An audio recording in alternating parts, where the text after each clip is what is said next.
Auspician este programa Panadería y Carnicería Nuevo Milenio, Casa García, Visión Center, Lubricentro Azul, Las Delicias, Honorable Cámara de Diputados de la Nación, Bloque Frente para la Victoria, Asociación Empleados de Comercio de Azul, Gobierno Municipal de Azul, Consejo Deliberante de Azul, Remis Avenida, Los Álamos Restaurante, Alberque Bes, Distribuidora Mario Alberto Álvarez, Gordón Inmobiliaria, Farmacia Vinci Guerra, Swap, R&R Aberturas, Sociedad Rural de Azul, Liverpool.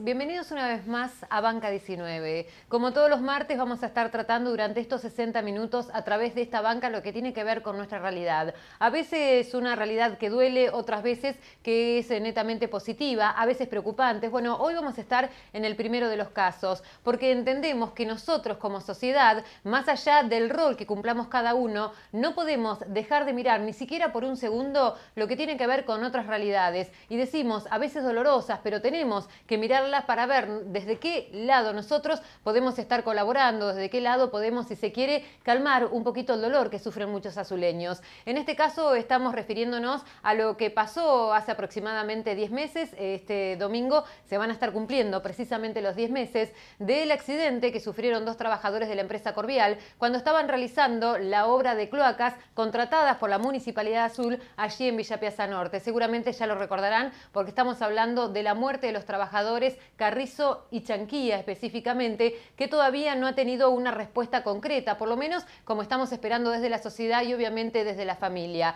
Decimos esto teniendo en cuenta, por ejemplo, que fuimos a dialogar a 10 meses prácticamente de sucedido este siniestro con la viuda de uno de los trabajadores. Estamos hablando de Karina Tiseira, que es la viuda de Carrizo, para saber hoy cómo se encuentra la familia, cómo se encuentra ella, cómo se encuentran sus hijos, qué explicaciones le damos, por ejemplo, a menores de edad con respecto a lo que sucedió, diciéndole que papá trabajaba para una empresa determinada, que tuvo un accidente que podría haber sido evitable porque ya las pericias determinaron que las condiciones de seguridad no estaban garantizadas para quienes se encontraban trabajando en ese lugar y que el municipio, en realidad, el Estado, quien nos representa, había contratado a la empresa para realizar estos trabajos. Un municipio que continúa contratando a la empresa, un municipio que sale a recorrer la obra, incluso la misma donde ocurrió el accidente, y hoy se visualiza que los trabajadores que están en este momento haciendo sus funciones allí siguen sin estar con estas condiciones que venimos reclamando, porque ya tuvimos como saldo el peor de los resultados, la muerte de dos trabajadores. Pero más allá de todo, queremos saber, obviamente, cómo se encuentran estas familias. ¿Tienen algún tipo de asistencia por parte de la empresa?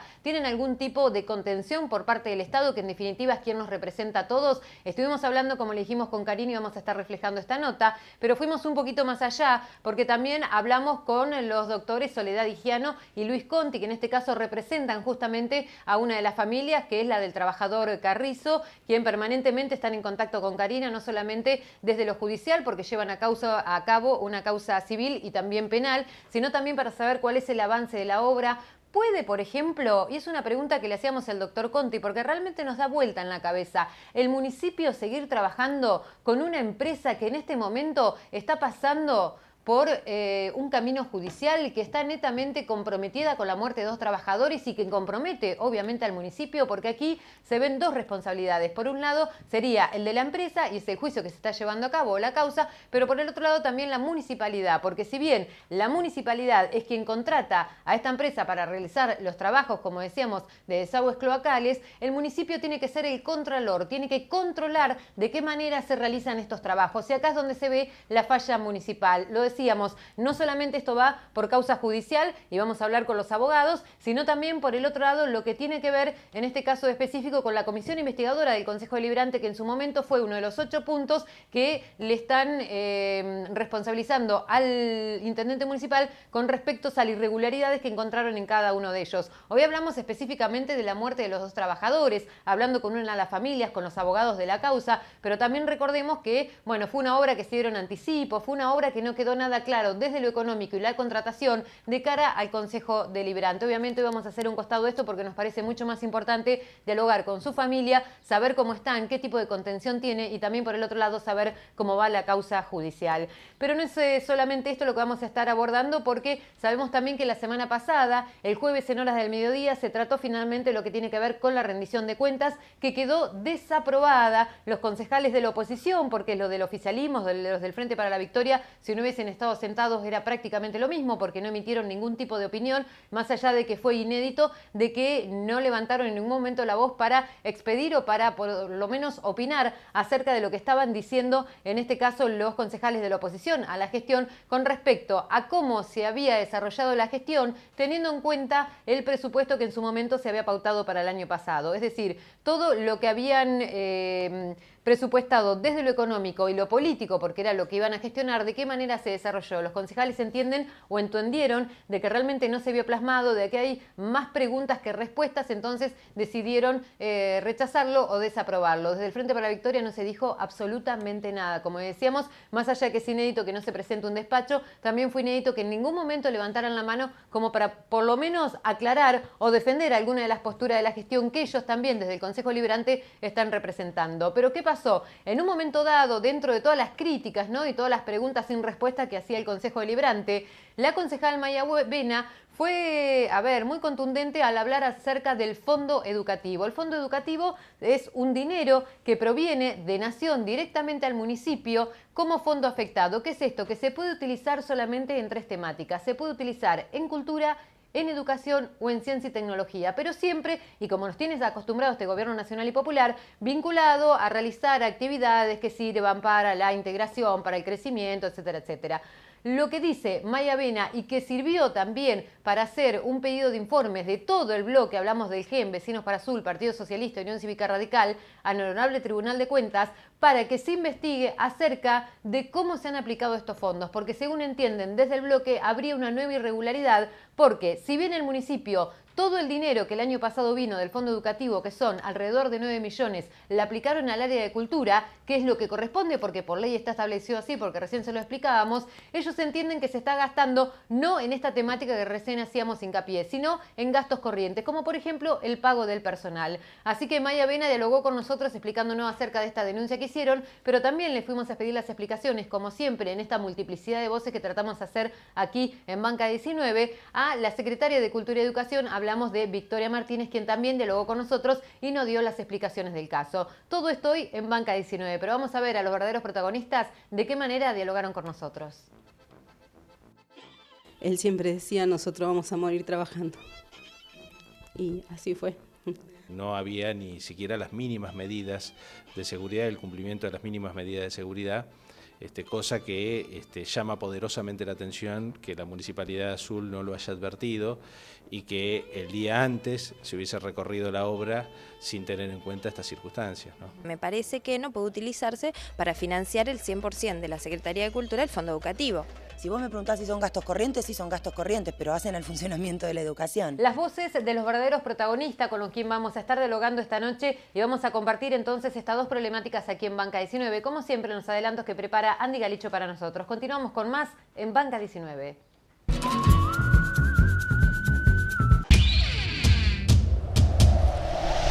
Continuamos en Banca 19 y lo habíamos anticipado, dialogamos con Karina Tiseira, que es la viuda de Alejandro Carrizo, uno de los trabajadores conjuntamente con Chanquía, que encontró la muerte cuando estaban trabajando justamente allí en la obra de desagües de Villa Piazza Norte, cuando la municipalidad en su momento contrató a la empresa Corvial. ¿Cuál es la situación hoy de esta familia? ¿Cómo se encuentra ella? ¿Cómo están sus hijos? ¿Qué explicaciones, no, se le dan a los niños menores de edad después de lo ocurrido? ¿Qué contención reciben o por lo menos qué ayuda por parte de la empresa o por parte de la municipalidad? Todo esto estuvimos dialogando con Karina.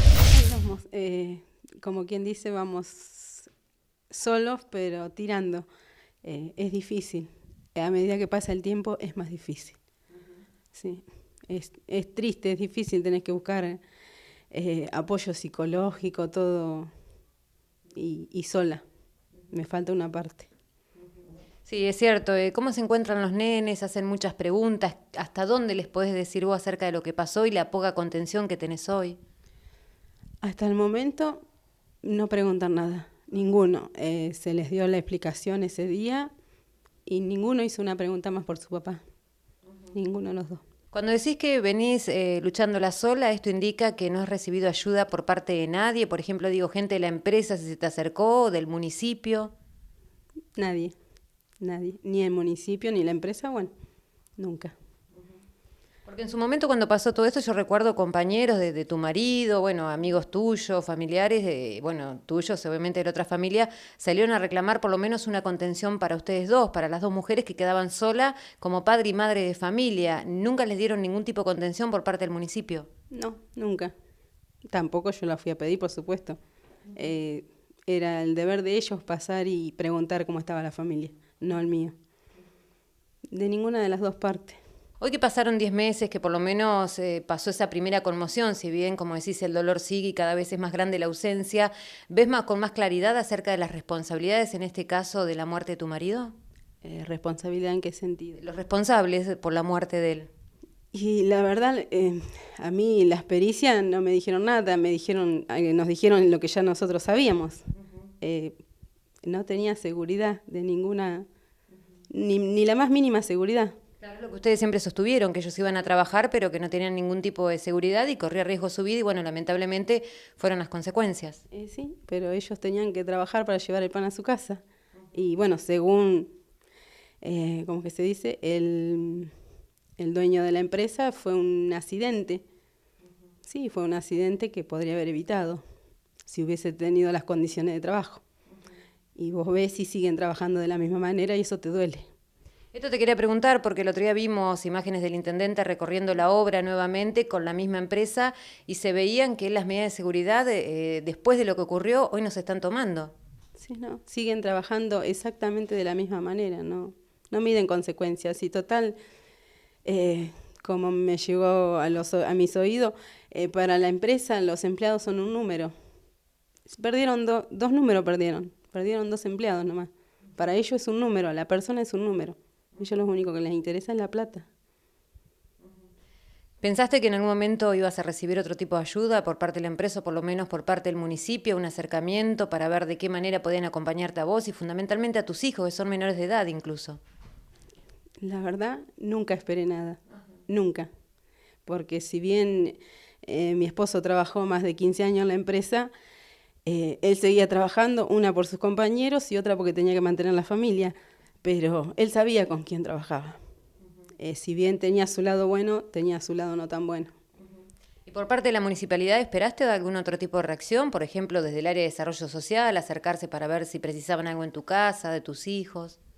La verdad, como esperás, pero yo ir a golpearles para pedirle algo, no. Porque yo no hice nada. A mí me sacaron algo que yo tenía.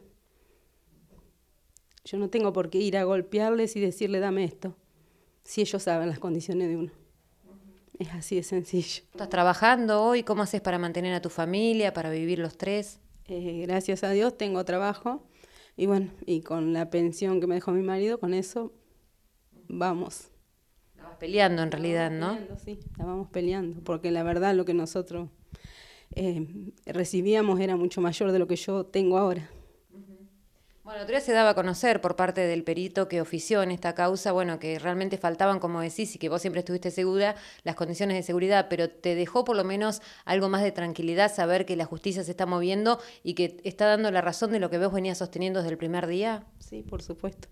Sentí el alivio porque en su momento el empresario me trató como que yo estaba desquiciada, como que yo inventaba. Y le digo, no me digas así porque yo sé bien que no tenía las medidas de seguridad, no le diste las medidas de seguridad que tenía que tener. No, pero estás equivocada, me dijo en un momento. No, le digo, no estoy equivocada.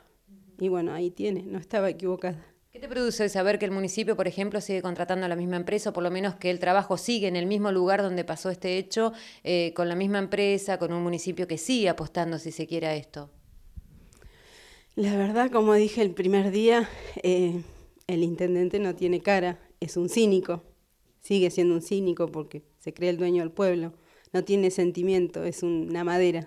Bueno, por el momento entonces esperás que actúe la justicia por lo menos para que decida quiénes son los responsables y darte un poquito de tranquilidad porque el dolor pasa por otro lado, ¿no? Sí, seguiremos esperando que se haga justicia. ¿Cómo viste la reacción de la sociedad? ¿Cómo ves al azuleño frente a un caso de esta naturaleza? Y hay gente que te apoya, otro que piensa que estás equivocado, pero la mayoría de la gente creo que está apoyando. Y por ahí hay gente que se olvida las cosas muy rápido. Yo sentía por la radio, por los noticieros que decían, ¿cuándo van a seguir las cloacas en Villa Piazza? Y eso te dolía un montón. Claro, ves que ante la necesidad de la gente que la tiene realmente, por ahí se olvida de un tema tan importante como fuese, o el dolor que tienen las familias, en este caso vos y la otra. Sí, es así. ¿Qué es lo que más te duele hoy, más allá de la ausencia, obviamente, de tu marido? La injusticia, porque en realidad fuimos abandonadas. Eso, la injusticia, y vos mirás a tus hijos a los ojos y perdieron el brillo. ¿Qué le decís a tus hijos, digo, de acá en más? Porque también ven una mamá que sufre, una mamá que llora, un papá que ya no está, que, digo, la sigan peleando, que no lo abandonen, pero ¿qué se le dice en un caso así? La verdad no tenés palabras. El dicho mío hacia ellos dos es, hay que seguir, aunque yo por el otro lado esté muerta, pero bueno, hay que seguirla, no me queda otra. Karina Tiseira, entonces, dialogando con nosotros, las palabras que podamos decir está de más.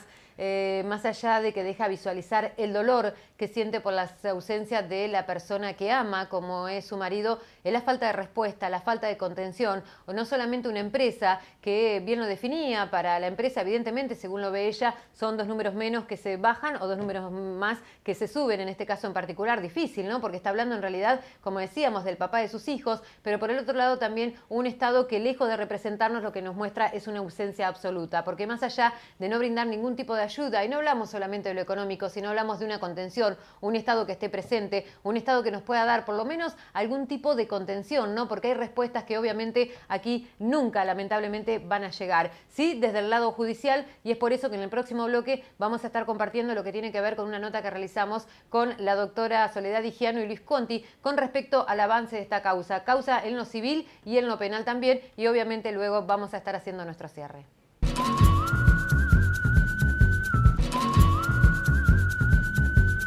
Lo dijimos en el bloque anterior, no solamente fuimos a dialogar con Karina, sino también con los doctores Soledad Higiano y Luis Conti, que desde su estudio están representando a una de las familias, a una de las víctimas, como es en este caso a Karina Tiseira, viuda de Alejandro Carrizo. Ellos nos cuentan de qué manera va avanzando la causa, que por suerte va avanzando, ¿no? Y creo que tiene mucho que ver en este caso el trabajo que puedan hacer justamente los abogados de las partes. Vamos a escuchar qué fue lo que nos dijeron con respecto a esta causa. Estamos representando a Carrizo Alejandro. Hoy las causas en la parte civil, en el Tribunal de Trabajo, recientemente se ha homologado el convenio por parte de la ART, luego seguirá la causa por el daño y perjuicios integral a la empresa Corvial, y en la parte penal se encuentran las pericias realizadas.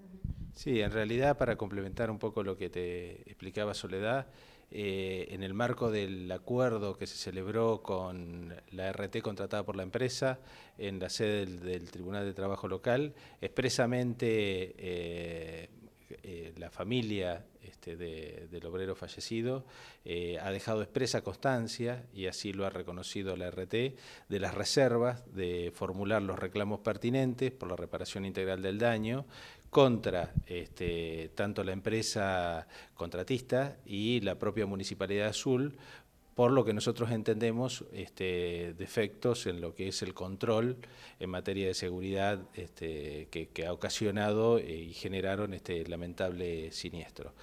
Obviamente que esto, en una primera instancia, lo que se busca es la reparación rápida y urgente del daño.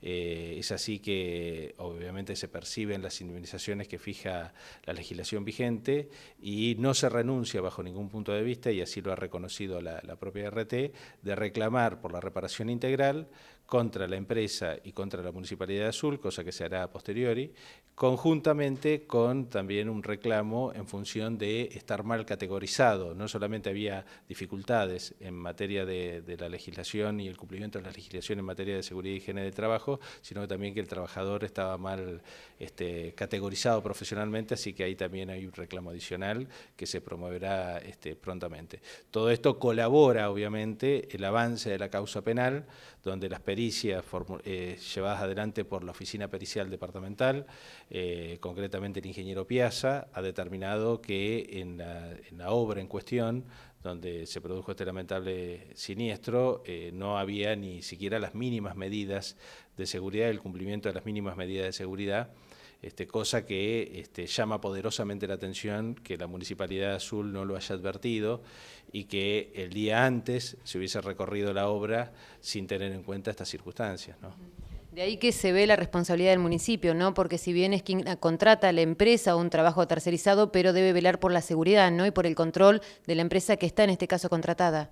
Sí, hay una doble incumplimiento de los deberes de seguridad por parte del contratista. Uno es no haber cumplido con la revisión de los planes en materia de seguridad en el momento digamos, previo al siniestro, y lo que llamó poderosamente la atención, que con posterioridad a este accidente, la propia Municipalidad de Azul continúa contratando a la empresa, no la ha retirado del registro de proveedores y le sigue dando el estatus correspondiente como empresa contratista de primer orden a nivel municipal, y eso obviamente que genera, digamos, toda una situación que cae bajo una cuestión altamente sospechosa, por lo menos a nosotros como abogados, y entiendo que así debería de alguna manera ser tomado por toda la dirigencia política en su conjunto, que en realidad esta empresa sigue contratando con el municipio de Azul. El intendente, a la semana de ocurrido el accidente, felicitó a la empresa.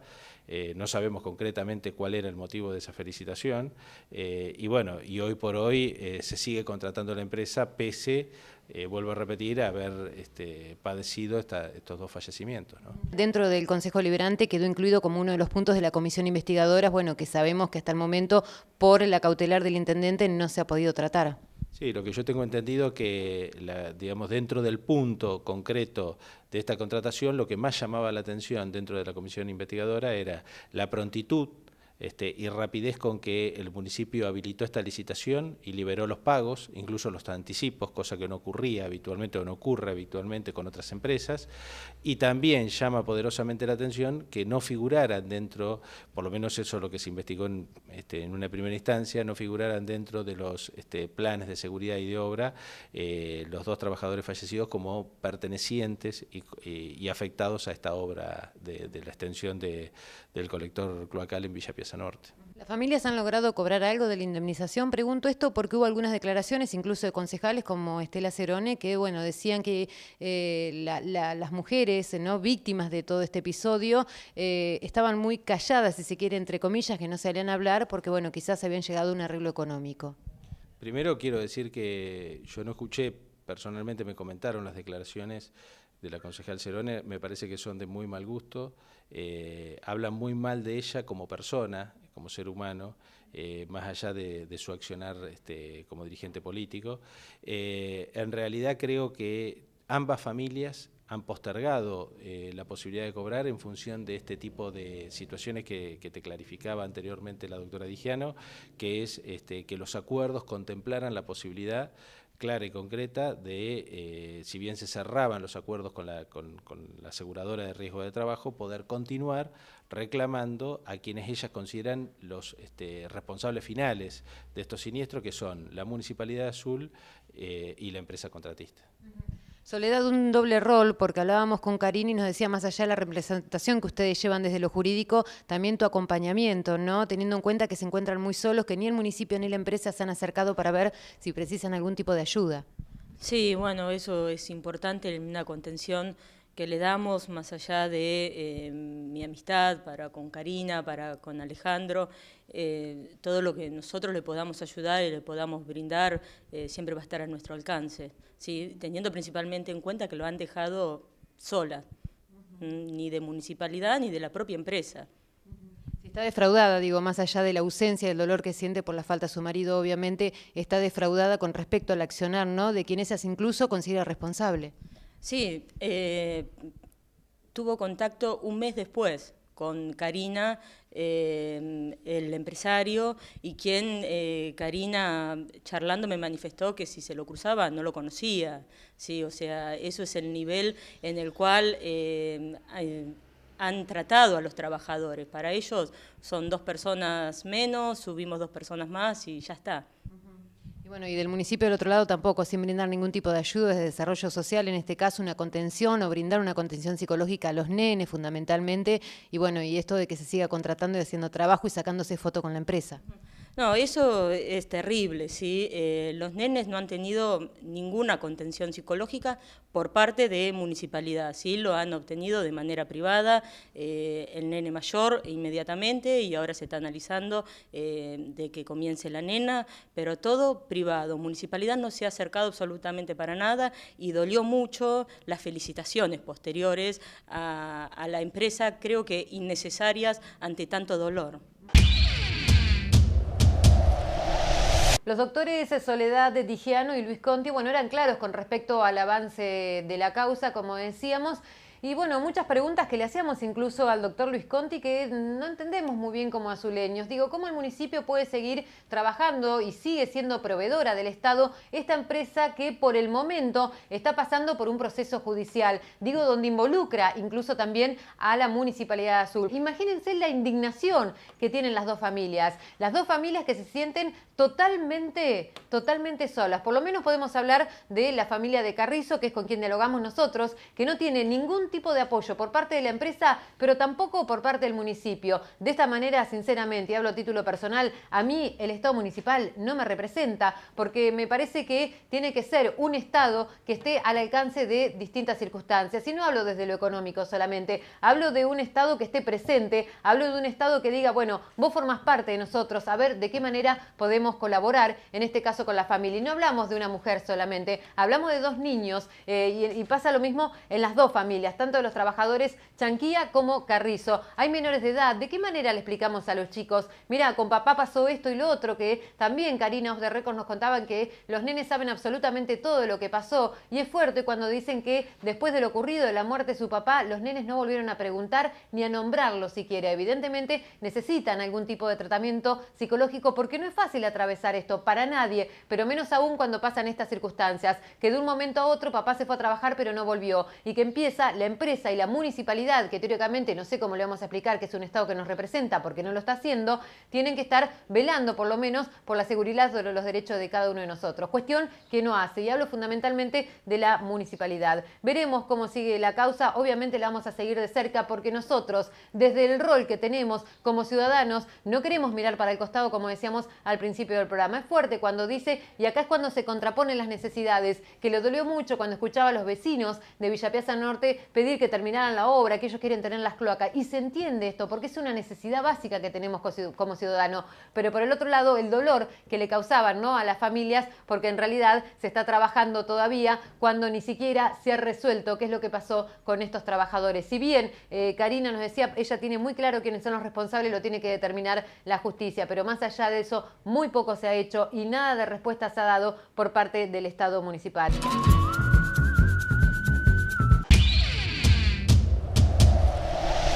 Continuamos en Banca 19 y ahora sí vamos a meternos de lleno en lo que tiene que ver con el fondo educativo. Esto es dinero que llega de la Nación, como le habíamos explicado al comienzo del programa, para que pueda aplicarse en 3 áreas determinadas, como es cultura, educación, ciencia y tecnología. En este caso en particular, el año pasado llegaron 9 millones de pesos que el municipio decidió específicamente incorporarlo directamente, todo a cultura. Lo que hace el bloque del GEN, de Vecinos para Azul, Partido Socialista, Unión Cívica Radical, es cuestionar y pedir al Honorable Tribunal de Cuentas que investigue, porque si bien entienden que la aplicación de este fondo estuvo bien hecho porque fue al área de cultura, que es uno de los ítems que proponen desde la ley del fondo educativo, no están utilizado como corresponde porque, por ejemplo, lo están utilizando para el uso corriente, como puede llegar a ser el pago del personal del área de cultura. Y verdaderamente ellos entienden que la ley no es esto lo que está, por lo menos, resolviendo a partir de este fondo que, como decíamos, el año pasado fue de alrededor de 9 millones y para este año se esperan alrededor de 14 millones de pesos. Fuimos a hablar con la concejal Maya Vena del bloque del Frente Amplio UNEN, donde nos explica acerca de esta denuncia que realizaron y por qué ellos consideran que está siendo mal utilizado el fondo educativo. Sí, en realidad es un proyecto que presentó nuestro bloque en abril del año pasado. Y que la actual presidenta de la Comisión de Acción Social decidió generar una reunión en la que yo no pude estar presente por cuestiones laborales y bueno, no obstante eso se desarrolló la reunión y la Secretaría de Cultura envió un informe por escrito en el cual especifica, en realidad no lo especifica, a grosso modo nombra algunas acciones que realizó la Secretaría y en las cuales se utilizó el fondo educativo. A ver, acá hay un doble tema. Por un lado, hay una cuestión que es administrativo, legal, que eso nos dirá el Tribunal de Cuentas, si está bien o no cómo se ha gastado el fondo educativo. Y más allá de que sea legal, también acá hay una cuestión política e ideológica. Digamos, acá el fondo educativo, teniendo un gran déficit en infraestructura en las escuelas y pudiéndose utilizar a tales fines, no se ha utilizado. Y no solo en este municipio, sino en la gran mayoría de los municipios de la provincia de Buenos Aires. Digamos, este tema no solo está pasando acá en Azul, está ocurriendo en muchos otros distritos. Y entonces, digamos, acá hay que dar la discusión en los dos ámbitos, me parece, en lo administrativo, en el Tribunal de Cuentas, sabiendo si es legal o no, y también desde el punto de vista político, manifestando nuestra posición acerca de que nos parece que es una locura que no habiendo una infraestructura adecuada en las escuelas o habiendo un gran déficit en infraestructura y en otro tipo de servicios, se esté utilizando el fondo educativo para financiar los gastos corrientes de la Secretaría de Cultura, ¿no? De 11 millones de pesos que tenían presupuestado para el año pasado, 9 millones fueron cubiertos por el fondo educativo. Y digamos, la ley es clara para qué se puede usar el fondo educativo, digamos, es para educación, ciencia y tecnología. Y está bien que se hubieran financiado algunas acciones culturales y demás, y obviamente desde el gobierno del exintendente Duclos se potenció muchísimo el área de cultura, digamos, no renegamos de eso. Ahora, me parece que no puede utilizarse para financiar el 100% de la Secretaría de Cultura el fondo educativo.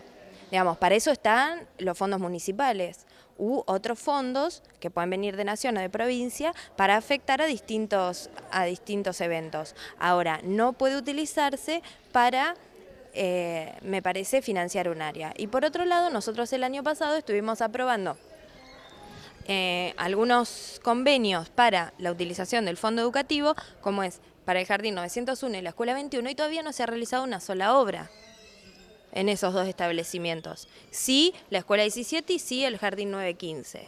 ¿Sí? Y por otro lado también es mentirosa la postura del intendente Insa cuando le dijo a la comunidad que el municipio había tomado la decisión de poner el dinero y terminar la Escuela 17. A ver, que diga la verdad, son fondos de nación, son fondos del fondo educativo los que se utilizaron. Digamos, no es que el intendente tomó la decisión. Ahora, teniendo... Es una decisión política de cualquier manera. Teniendo 9 millones y pico de pesos, si no era capaz de terminar la Escuela 17, la verdad que era una vergüenza. Lo mismo que el Jardín 915. Ahora, el déficit de infraestructura que tienen las escuelas es terrible. Y la verdad es que los fondos que tiene el Consejo Escolar no dan abasto para cubrir todas las necesidades. Porque hablas de una irregularidad desde lo administrativo también, ¿no? Que lo lleva a hacer esta denuncia al Honorable Tribunal de Cuentas, siendo que la ley del Fondo Educativo prevé que se puede gastar en cultura y educación. Sí, pero el tema es que se financiaron gastos corrientes de la Secretaría. O sea, en esto que nos envía la Secretaria de Cultura y especifica diferentes gastos que realizaron, que están, vos verás, muy en general, nosotros lo que queremos saber es si efectivamente se puede utilizar para gastos corrientes o son fondos que deben destinarse a educación, ciencia y tecnología. La ley es clara en ese punto, ¿sí? Ahora, que vos me digas un taller para mejorar la educación de nuestros chicos, me parece fantástico. Ahora, no puede usarse para pagar sueldos de la Secretaría de Cultura. Y si quieren tener 300 empleados, que los tengan, pero que los paguen con los fondos municipales, no con el fondo educativo, cuando hay tantas necesidades en el sistema educativo local. Y si bien recién marcabas que bueno, no ha tenido la decisión quizás desde estos fondos ayudar a otros establecimientos, quizás muchos piensan en la anterior gestión también, que llegaban los fondos y nunca se tuvo esta decisión política, por ejemplo, de terminar la escuela 17. Sí, pero no existía el fondo educativo en la anterior gestión. El primer año donde existió fue el año pasado, ¿sí? El fondo educativo está conformado por el 6% del PBI en todo el país y está distribuido de distinta manera en la educación universitaria, terciaria, secundario, primario. Digamos, no existía este fondo en la anterior gestión, ¿sí? Entonces, y además acá hay cuestiones que son mentirosas. El otro día charlaba con una ex consejera escolar y me decía, cuando acá se nos pone en este informe que se tramitó la escritura de la escuela de Chillar, de los terrenos, me dice, pero si eso se hace con la Escribanía General de Gobierno, no tiene ningún costo. Entonces, digamos, también genera dudas. El convenio de la Escuela 21 que te decía anteriormente, el 901, si no se hicieron las obras, ¿sí? Digamos, entonces, ¿está bien potenciar la escuela de platería, por ejemplo? Sí, está fantástico, pero no con el fondo educativo. Me parece que habiendo tantas necesidades, se pueden utilizar los fondos municipales para la escuela de platería, la escuela de música, los talleres barriales que realiza la Secretaría de Cultura, que son utilizados políticamente, y no utilizar el fondo educativo cuando tenemos una gran deficiencia, ¿sí?, en nuestra ciudad y grandes necesidades de un montón de establecimientos. De hecho, yo el otro día daba el ejemplo, en la sesión, en el municipio de Bahía Blanca, hasta se ha usado para pavimento el fondo educativo. ¿Por qué? Porque ese pavimento le ingreso a alguna escuela rural, ¿sí? Porque el camino era intransitable. Digamos, hay muchísimas cosas que se pueden hacer. Maya Vena, concejal del Frente Amplio UNEN, entonces dándonos las explicaciones que lo lleva directamente al bloque a realizar una denuncia al Honorable Tribunal de Cuentas. Pero fuimos más allá, obviamente, y dialogamos con la Secretaria de Cultura y de Educación. Estamos hablando de Victoria Martínez, que nos dio las explicaciones y los fundamentos de cómo se están utilizando estos informes o este dinero, más allá de que ya habían presentado un informe y se reunieron con los concejales. Vamos a ver, fuerte también, Victoria Martínez, con respecto a este caso. En realidad, a mí te digo sinceramente, me llama muchísimo la atención. Primero que nada porque el 14 de mayo subí al Consejo a explicar en forma oral a la comisión que lo había solicitado con bastante antelación el informe.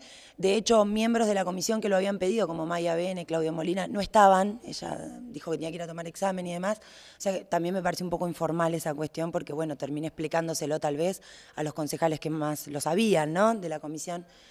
Y 4 días después elevamos el informe escrito con números, con datos. A ver, ¿cómo te puedo resumir esto?